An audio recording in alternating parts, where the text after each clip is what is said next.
masalah Trump. Ya, nah masalah Trump ini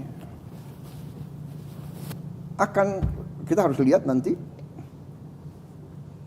Mungkin kita akan mengalami dampak yang berat mungkin, terutama yang bisa kena adalah industri tekstil, sepatu, garment, dan furniture. Ya ini berat karena ini padat karya. Tapi kita akan cari jalan keluar. Kita harus berani mencari pasar baru. Kita ini terlalu manja juga sih, ya. Kita tuh selama ini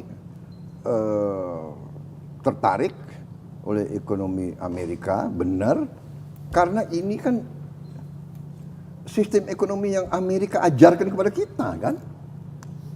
Iya kan? Free market, benar nggak? Globalization, iya kan? There are no borders.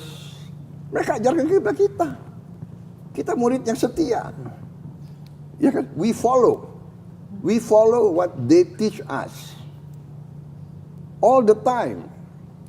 The 60s, the 70s, the 80s, the 90s, 98, 99 kita ikut IMF. Paling setia, paling loyal.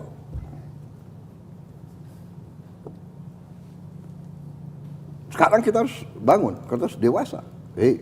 Dan tidak hanya kita, Eropa, negara ASEAN, semua, Australia, semua. Kalau begitu, sekarang situasi berubah. Dan memang benar situasi berubah. Dan itu yang saya sudah ingatkan, bertahun-tahun saya ingatkan. Tolong buka rekam digital saya, rekam jejak saya. Saya sudah ingatkan. Saudara-saudara sekalian, Indonesia harus berdiri di atas kaki kita sendiri. Tapi orang bilang, retorika. Tidak, saya dari dulu. Saya dari dulu memperjuangkan, saya sudah sadar, saya sudah mengerti bahwa suatu saat nobody is going to help us.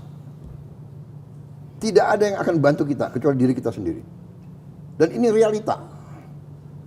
Tidak ada yang bantu India, tidak akan ada yang bantu Vietnam, tidak akan.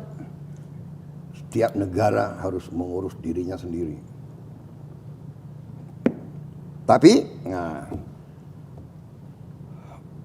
banyak orang mengatakan juga bahwa Amerika memaksa semua negara untuk cari pilihan lain.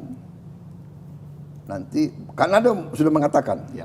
Anda baca, Anda dengar pidatonya Perdana Menteri Kanada? Kalau Amerika tidak memimpin, Kanada akan memimpin. Bayangkan.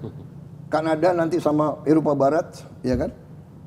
Saya akan berangkat juga ke Eropa awal Mei.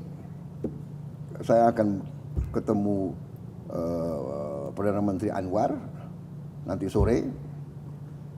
Kita koordinasi. Kemarin Menteri Menko Perekonomian Pak Airlangga dari Kuala Lumpur koordinasi, nanti menteri-menteri ASEAN juga akan koordinasi, dan kita terus hubungan negosiasi. Saya akan kirim Pak Airlangga ke Washington. Kita sudah punya kontak dengan tokoh-tokoh di Washington. Kita akan diskusi. Negosiasi. Untuk negosiasi. Ya, kita akan negosiasi. Kita bilang, loh. Tapi satu hal yang saya ingin sampaikan, Amerika sebenarnya punya hak, Ya. karena dia ingin membela kepentingan nasional dia, ya kan? Bayangkan negara-negara lain punya surplus $300 miliar, $200 miliar, $100 miliar, ya kan? Benar nggak? Ya, dibenarkan oleh WTO juga. Iya kan? Kita ini termasuk surplus yang kecil, tidak terlalu besar, $18 miliar.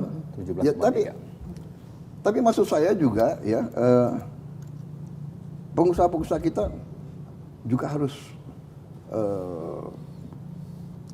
istilahnya punya long term planning, ya, dan tidak tergantung kepada satu pasar yang enak.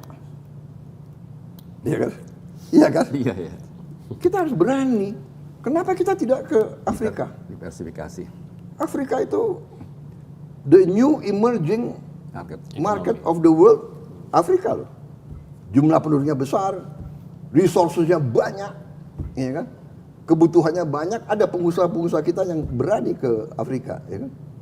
Benar nggak? Salim Group, dia di mana-mana di Afrika itu. Mereka sekarang hobinya makan Indomie. Indomie. Dan mereka kira Indomie itu makanan mereka itu.